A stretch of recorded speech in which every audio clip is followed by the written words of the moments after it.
invité pour ce Zoom est Lucas Proutot. Bonjour monsieur. Bonjour. Vous êtes le fondateur de la société Califor et vous êtes spécialisé dans la légitime défense contre les cambrioleurs. Puis vous êtes aussi consultant en sûreté contre le phénomène des homejacking, c'est-à-dire des cambriolages dans des domiciles en présence des occupants. Et une augmentation de ce type de cambriolage est avérée puisqu'il y a une augmentation officielle de plus de 8% en un an. Lucas Proutot, je suis obligé aussi, et c'est nécessaire d'indiquer à nos téléspectateurs que TVL n'a aucun lien commercial ou de partenariat avec la société Califor. Vita piège Nico Aliagas, Anne-Sophie Lapix. Ces dernières semaines, de nombreuses personnalités, mais aussi des anonymes, ont été victimes de homejacking. La presse s'est emparée du sujet, mais pourtant le phénomène n'est pas nouveau en soi. Non, pas du tout. Pas du tout. En fait, c'était même les anciens braqueurs de banques, etc. Souvent, allaient saucissonner un chef d'entreprise, que ce soit un patron de boîte de BTP, etc. C'était courant même dans les années 90, 2000, tout à fait. C'est juste qu'aujourd'hui, il y a un peu un effet loupe, étant donné que ça touche des personnalités qui sont médiatiques, qui par définition ont les moyens et les relais pour pouvoir s'exprimer. Donc effectivement, on en parle plus ou moins dans tous les médias. Alors, comment expliquer cette explosion? On le voit, une augmentation importante de ces homejacking en France, donc ces cambriolages dans des domiciles en présence des occupants.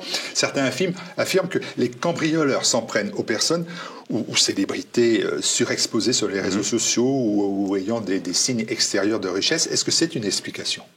Alors, ce que cherche avant tout le cambrioleur, le homejacker, en fait, ce sont des braqueurs en réalité, qui ont simplement opéré une mutation, on va dire, du braquage de commerce à finalement aller chercher le propriétaire directement chez lui.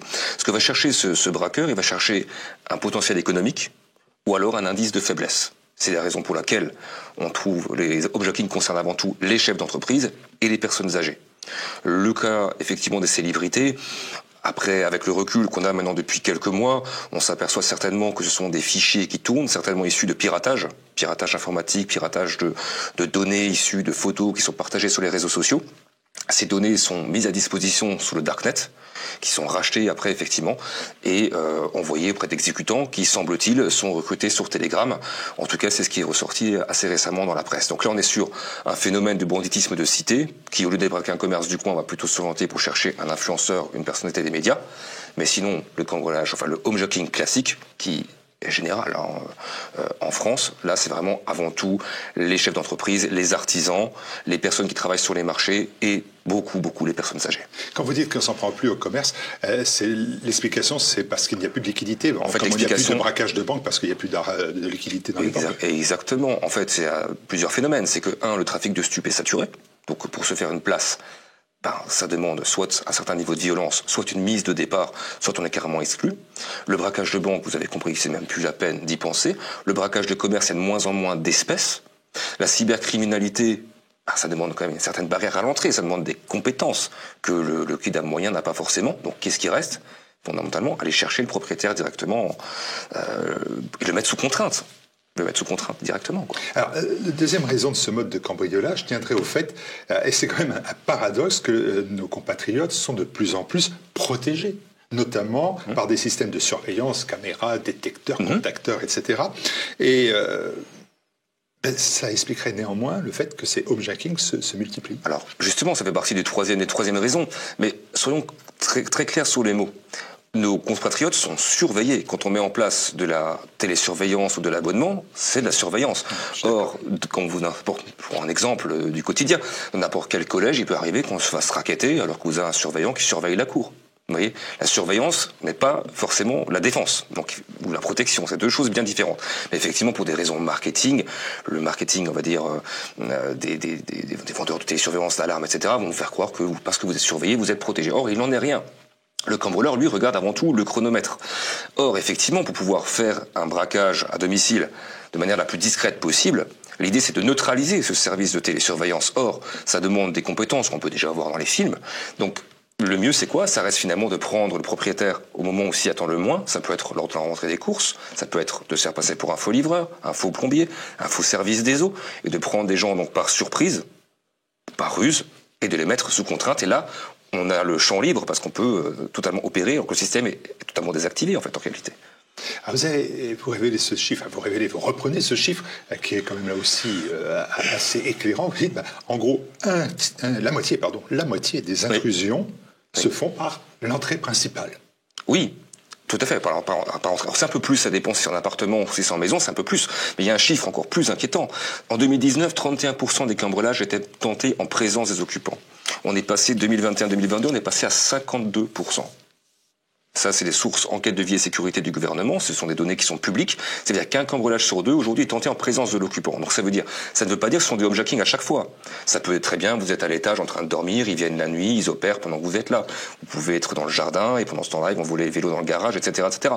Mais de fait, et quand les gens sont là, par définition, le système d'alarme est désactivé, donc c'est assez facile de venir, de prendre, d'emporter et de repartir. Donc le risque de face à face n'a jamais été aussi grand. Et le besoin potentiellement d'user la légitime défense n'a jamais été aussi nécessaire. Et on va en parler. Dans un contexte de montée incroyable de la sécurité dans notre pays, on a le sentiment que les citoyens sont quand même livrés de plus en plus à eux-mêmes. Et il y a des données surprenantes. Ce phénomène montre que les agresseurs sont, par exemple, de plus en plus jeunes. Alors c'est là où j'en perds mon latin. C'est-à-dire que quand je me suis lancé dans la thématique, lorsque j'ai rédigé des programmes de planification de sûreté en 2020, effectivement, on était historiquement, d'ailleurs ça avait été même repris à l'époque par monsieur Jérôme Pierrat, c'était vraiment un truc réalisé avant tout par les manouches ou certains braqueurs, on va dire, de haut vol. Aujourd'hui, on est face à des jeunes qui n'ont même pas 20 ans. Qui ont quand même pas 20 ans, qui osent aller au contact. Je prends l'exemple même d'Anne-Sophie Lapix. Ils sont allés quand même chez elle. Alors certes, ça a échoué. Ils avaient même pas 20 ans. Accessoirement, son mari, de mémoire, il est quand même directeur de Publicis. Donc, comment se fait-il que des petites frappes, entre guillemets, puissent oser avoir l'audace d'aller chez ces personnalités potentiellement importantes? Ça s'est presque jamais vu. Donc il y a une audace et surtout un mépris. Ce qui a changé aussi beaucoup, c'est qu'il y a un mépris, on va dire, de la vie humaine et de la personne. Avant, le homejacking, c'était vraiment, on arrivait chez le chef d'entreprise, on mettait l'arme de poing sur la table, on disait bon, t'as une famille, t'as de l'argent, fais pas l'idiot. Et on raisonnait, on frappait pas forcément. C'était vraiment l'intimidation. Là, vraiment, on est vraiment sur des trucs, d'une violence et je dirais même d'une cruauté sans nom, quoi. Et ça, c'est vraiment ça qui a changé. Et c'est ça qui aussi fait peur, parce qu'on se dit, on est pris à partie, mais cette fois-ci non plus seul, on l'est souvent des fois avec les membres de sa famille, avec ses enfants, c'est de plus en plus violent, et donc par définition c'est de plus en plus traumatisant. Oui, en fait, souvent, parce que ces homejacking sont malheureusement, à part l'indication de l'adresse, etc., ils sont souvent mal préparés. Donc ils compensent leur impréparation par l'augmentation de violence. En fait, c'est ça. Avant, quand les homejackers, même les homejackers professionnels, avaient vraiment du renseignement, ils savaient quasiment systématiquement ce que la personne avait chez elle.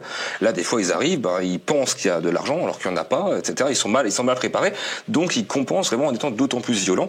Et le but, c'est bien évidemment, c'est d'obtenir la soumission immédiate de la cible. C'est aussi simple que ça. Donc un énorme impact psychologique. Alors, tout à fait. La question la plus importante, c'est d'ailleurs la raison pour laquelle vous êtes là, c'est de savoir comment se protéger contre cette forme de cambriolage. Et tout d'abord, est-ce qu'on peut arguer en tout état de cause de la notion de légitime défense? Pour faire court, tu rentres chez moi, je te bute. Oui, ça c'est le côté caricatural. Alors déjà, la première étape, c'est déjà de ne pas les inviter à venir chez vous. Quand quelqu'un rentre chez vous et que vous devez utiliser la légitime défense, la question à se poser après coup, bien sûr, c'est qu'est-ce qui l'a invité à venir chez moi. Ça peut être une exposition en ligne, ça peut être les enfants qui ont parlé à l'école. Moi, j'avais le cas d'un homejacking qui a très très mal tourné. La personne a dû carrément quitter le pays parce qu'effectivement, il avait acheté une nouvelle voiture. Le gamin en a parlé à des copains de classe, etc. C'est tombé dans les oreilles de certaines personnes, ils sont venus à 7, ils ont ligoté le papa, etc., etc. Donc, quelles sont les fuites, finalement, de votre niveau de vie, de votre train de vie, qui ont permis, effectivement, d'influencer ces voleurs? Alors, pour vous dire maintenant sur la légitime défense, le problème en France, c'est qu'on a, d'un point de vue technique, on a soit des alarmes qui se contentent uniquement de sonner, et de donner l'alerte, mais bon, quasiment personne ne bouge, et malheureusement, les forces de l'ordre manquent de moyens, elles arrivent souvent trop tard, ou alors on a le fusil de chasse. Mais il n'y a rien vraiment entre les deux. C'est la raison pour laquelle je propose des systèmes de défense à base de gaz lacrymogène, on en parlera.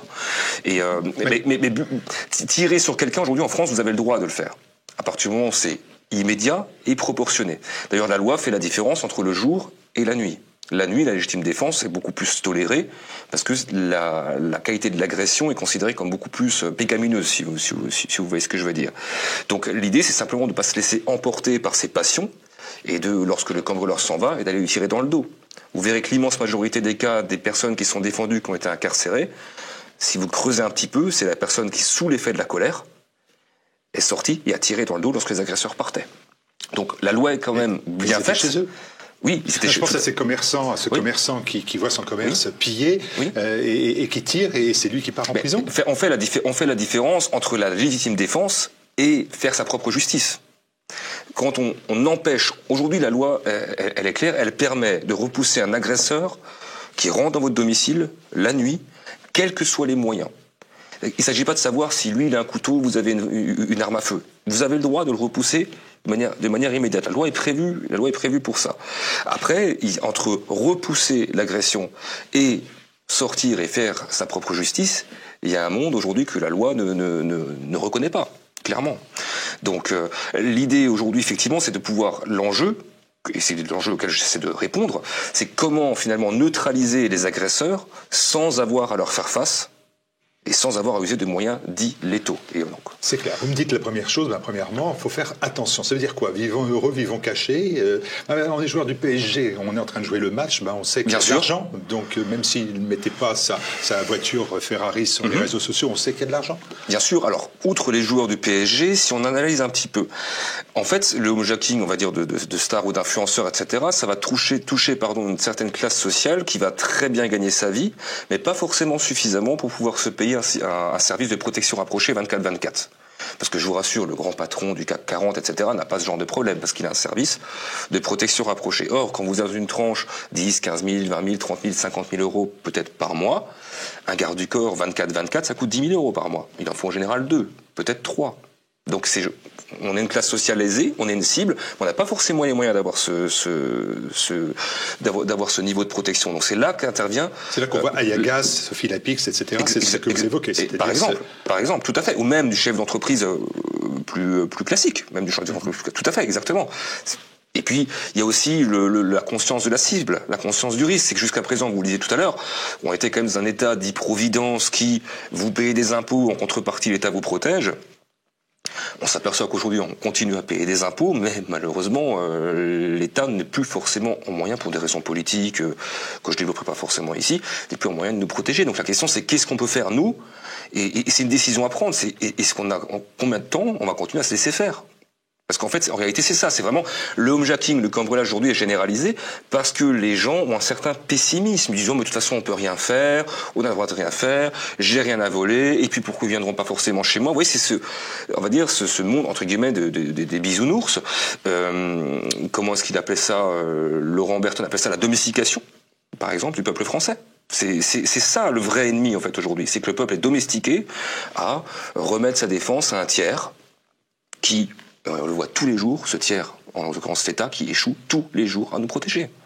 Alors, concrètement, on a bien compris la célébrité. On l'a compris aussi pour les personnes âgées, ça c'est important, c'est que bien évidemment, on n'ouvre pas sa porte à personne, en fait, dans la réalité. À personne. Déjà, on va commencer par éviter tout ce qui peut être ruse, c'est-à-dire par exemple les colis, on peut très bien les faire livrer en point relais plutôt que de le faire livrer systématiquement chez soi. Donc on sait par définition, en faisant ça, que tout livreur qui prétend venir chez nous, on sait déjà que ça peut être un faux livreur. Après, je propose aussi de faire de la redirection de courrier. Il y a possibilité, ça dépend après de votre niveau de risque, bien évidemment.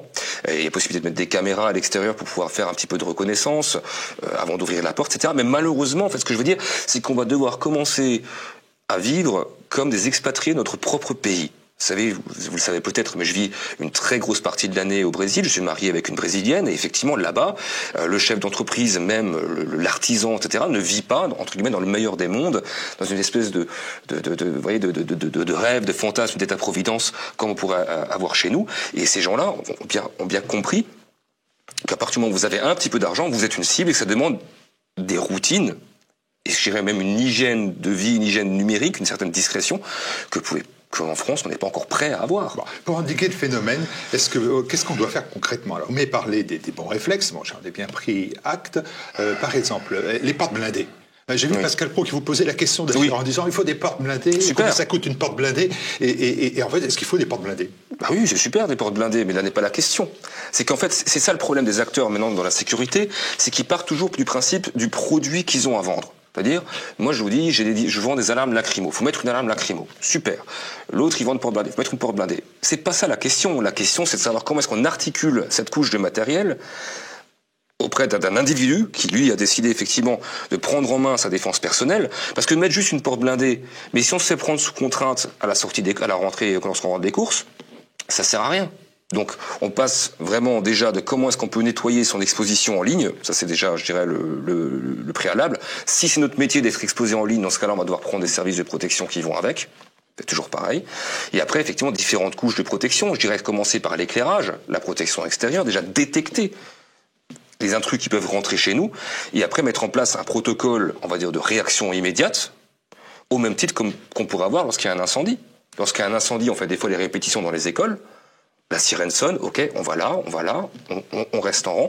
Ben là, c'est le principe, c'est que si vous êtes détecté, si vous avez une détection extérieure des gens qui rentrent dans votre propriété, où c'est que je vais, qu'est-ce que j'ai prévu, est-ce que mentalement, est-ce que je suis préparé, est-ce que j'ai un système de défense, en l'occurrence celui-là qu'on parlera tout à l'heure, et dans le cas où je suis mis sous contrainte, est-ce que mentalement je suis préparé, comment est-ce que je parle à l'agresseur, parce qu'il y a une fois qu'on est mis sous contrainte, c'est pas, on parle pas. Est-ce qu'on a quelque chose à lui donner? Je suggère par exemple d'avoir toujours 2 coffres. Un premier coffre, on pourra avoir une certaine somme qui correspond à votre niveau de vie. C'est sûr que si vous êtes Bernard Tapie, vous n'avez que 200 €, ça va pas le faire. Prenons l'exemple de Bernard Tapie, il est célèbre. Bernard Tapie n'avait rien à donner, c'est pour ça que ça s'est si mal passé. L'immense majorité même des homejacking qui tournent mal, c'est souvent lorsque les agresseurs ne trouvent pas ce qu'ils veulent, exactement. C'est ça. Donc l'idée, c'est quand même avoir ces barrières de détection, son système de défense, idéalement non létal, c'est clair, c'est ce que je préconise, et dans le cas où on est mis sous contrainte, être mentalement préparé et avoir quelque chose pour satisfaire, pas non plus leur faire gagner leur année, mais avoir quelque chose qui permet de satisfaire et que les voleurs se disent bon, on a ce qu'il faut, on dégage. C'est ça. Alors vous dites, et c'est bien normal, parce que c'est un commerçant. Oui, bien sûr. Vous dites, les gazeuses anti-agression, c'est la solution, pas plus que les portes blindées. Ah oui, mais tout à fait. En fait, c'est un petit peu différent, parce qu'en fait, aucune société au monde pourra vous promettre de les empêcher de rentrer. Ça, c'est clair, même porte blindée, etc. Par contre, avec la lacrymo, donc pour rappel, il s'agit d'insérer des gazeuses anti-agression, gaz CS, dans un dispositif qu'on peut activer par détection d'ouverture, détection de mouvement, ou alors une télécommande panique. Donc ce que je disais, c'est qu'aucune société au monde peut prétendre les empêcher de rentrer. Par contre, mon métier, c'est de les forcer à sortir. Et je vous garantis, quand vous prenez 1, 2 ou 3 gazeuses de gaz lacrymo dans le couloir, juste à l'entrée des chambres, c'est-à-dire vous restez dans votre zone de sécurité, vous appuyez sur la fonction panique, et que vous vous retrouvez dans un bain de gaz CS, ça calme. Si en plus, vous pouvez coupler ça avec des générateurs de brouillard de qualité bijouterie, éventuellement des stromboscopes 35 000 lumens par exemple, pour ceux qui ont les moyens et à qui ça correspond, je veux dire, c'est quand même nettement plus efficace. La question que je me suis posée, je ne dis pas que la solution est parfaite, mais qu'est-ce qu'on a entre l'alarme, qu'est-ce qu'on tente de sonner, et le fusil de chasse? Qu'est-ce qu'on a comme intermédiaire? On a de la chance, en France, on a un lobby de la lacrymogène, parce que la France est un très gros producteur de lacrymo, et c'est pas réservé uniquement aux gilets jaunes, si vous voyez ce que je veux dire. Donc ma réflexion, c'est de me dire, si les gilets jaunes méritaient de se faire gazer, comme ils l'ont vécu, que méritent les cambrioleurs? C'est ça. Donc j'ai bien compris, vous dites, c'est assez efficace et ça évite l'irréparable. L'irréparable, c'est de s'occuper, de prendre une arme, parce qu'une arme, on n'a jamais la sécurité, l'assurance premièrement de réussir, bien sûr, de ne pas qu'elle soit retournée contre vous, et enfin, l'État peut se retourner aussi contre vous. Déjà, mais tout à fait, mais quand même ça marcherait, moi je suis moi-même tireur sportif, manipuler déjà une arme de poing en milieu clos, avec un ou plusieurs agresseurs, bonne chance. Ça nécessite encore une fois un entraînement spécifique, quand bien même vous serez dans le cadre de la loi, ce qui peut être le cas, mais ça demande un entraînement terrible. Et encore une fois, est-ce que l'homme est peut-être capable de le faire, mais est-ce que madame, qui parfois peut être seule la nuit, etc., est-ce qu'elle a cet entraînement? Non. Force est de constater que rester dans sa zone de sécurité, appuyer sur une télécommande et libérer le gaz dans le couloir, c'est quand même nettement plus facile et ça évite d'aller au contact. En plus, l'avantage, c'est que le gaz passe très mal les portes. Donc en fait, vous pouvez gazer le couloir et vous êtes très très peu impacté de votre zone de sécurité, quoi. La dernière question, elle est simple et elle est polémique forcément. C'est de dire, oui, vous nous vendez tout cela, donc vous avez intérêt à augmenter la notion de risque des citoyens. Mais globalement, le nombre de hijacking en France en 2023, 515. Oui, non, mais c'est clair. Non, mais c'est clair. Non, mais tout à fait. Tout ça pour ça. Non, tout ça. Mais, très bonne question. En fait, aujourd'hui. Très mauvaise question, mais bonne. Oui, non, mais en fait, on m'invite pour parler effectivement des homejacking, qui est un vrai sujet, mais plutôt pour les personnes âgées et les chefs d'entreprise vraiment du quotidien. Là, je rejoins vraiment l'interview que vous avez fait avec monsieur Xavier Hofer, qui était une très très bonne interview où on assiste à un pillage généralisé. Mais l'immense majorité de mon activité aujourd'hui, c'est contre le cambriolage classique, pour les artisans qui se font voler leurs outils, les chantiers, les tireurs sportifs qui se font voler leurs armes, les personnes qui se font voler leurs motos, etc. Ils mettent ce dispositif lacrymogène avec un détecteur de mouvement ou d'ouverture, et ça permet de réduire la durée de l'intrusion à moins de 15 secondes. Donc l'immense majorité, c'est ça. Maintenant, bien évidemment, que le côté télécommande panique, j'appuie sur le bouton, j'évite d'aller au contact et d'utiliser une arme, c'est vrai que ça plaît beaucoup. Il n'y en a peut-être que 515, et encore, ça c'est les sources officielles. Moi, ce que je vois dans les articles de presse, c'est beaucoup plus. Mais encore une fois, je n'ai pas davantage. On parle de quelques milliers, en fait. Plusieurs milliers maintenant, plus que ça. Bah, écoutez, c'est parfaitement clair. Merci, Luca Proto, d'être venu pour votre parler invitation. Concrètement des choses. Moi, je trouve que c'est bien à la fois d'évoquer ces questions de sécurité, ces questions de légitime défense, et les moyens de se protéger et non pas d'être surveillé. J'ai bien compris. Exactement. Merci de m'avoir reçu.